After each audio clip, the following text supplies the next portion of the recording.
અમદાવાદના પાલડી વિસ્તારમાં આવેલા જૈન દેરાસરમાં અજાણ્યા ચોર નહીં પરંતુ દેરાસરના પૂજારી અને બે સફાઈ કર્મચારીઓ હોવાનું સામે આવ્યું।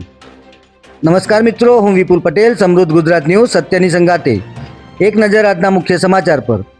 અમદાવાદના પાલડી વિસ્તારમાં આવેલા શ્રી લક્ષ્મીવર્ધક જૈન દેરાસરમાંથી ભગવાનને ચડાવવામાં આવેલા 137.36 કિલોના ચાંદીના મુગટ તેમજ કુંડળ સહિત 1,64,00,000 રૂપિયાની કિંમતના દાગીનાની ચોરી થઈ હોવાની ઘટના સામે આવી છે।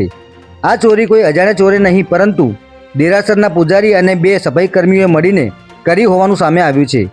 મળતી માહિતી મુજબ 8 ઓક્ટોબરે શીતલનાથ ભગવાન અને વાસુ પૂજ્ય સ્વામીને ચડાવવામાં આવેલી આંગી દેરાસરના ભોયરાના લોકરવાળા રૂમમાંથી ગાયબ થઈ હોવાની જાણ થઈ હતી, જેથી ટ્રસ્ટીઓએ દેરાસરના પૂજારી મેહુલ રાઠોડની શોધખોળ શરૂ કરી હતી, પરંતુ પૂજારી અને સફાઈ કામ કરતા કિરણ અને તેની પત્ની પૂરી ગાયબ હોવાનું જણાવી આવ્યું હતું। ટ્રસ્ટીઓએ દેરાસરના સીસીટીવી કેમેરા ચેક કરતા ચોંકાવનારી હરકતો સામે આવી હતી, જેમાં ચોરીના માસ્ટર પ્લાન મુજબ લોકરની ચાવી ધરાવતા પૂજારી મેહુલ રાઠોડે 2:45 વાગ્યાની આસપાસ સીસીટીવી કેમેરાની મેઇન સ્વિચ બંધ કરી દીધી હતી, જેથી ચોરીની હરકતો રેકોર્ડ ન થાય। જે બાદ આશરે 2.5 કલાક સુધી ચોરીનો અંજામ આપ્યા બાદ 5:15 વાગે તેઓએ કેમેરા ચાલુ કરી દીધા હતા।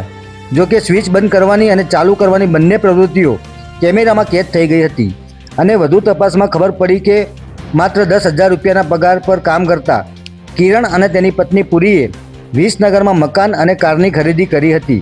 ત્યારે આ અંગે પાલડી પોલીસે ગુનો નોંધી આરોપીઓને ઝડપી લેવા ચક્રો ગતિમાન કર્યા છે। જય હિન્દ, જય ભારત।